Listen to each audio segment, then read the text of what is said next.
Едно лице е повредено по вооружената престрелка помеѓу две групи на Битпазар. Пукањето се случило во близина на полициската станица.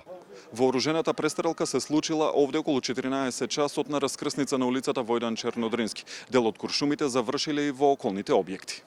Прозорците на неколку од околните дуќани се оштетени од пукањето. Сопствениците не сакаа да зборуваат пред камера, но вела дека пукотницата траела кратко време, но се случила во период кога на улицата имало многу деца.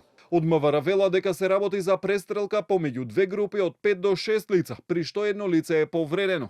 На местото на настанот најдени се повеќе чаури, а оштетени се неколку изложни стакла од продажни објекти и околните продавници и неколку паркирани возила. Се преземаат мерки за расчистување на случајот. Екипи на полицијата го обезбедуваа местото, а улицата беше затворена за сообраќај и минување додека трае увидот. Повреденото лице е пренесено на ургентен и засега нема информација дали се пронајдени и уапсени лицата кои учествуваа во престрелката.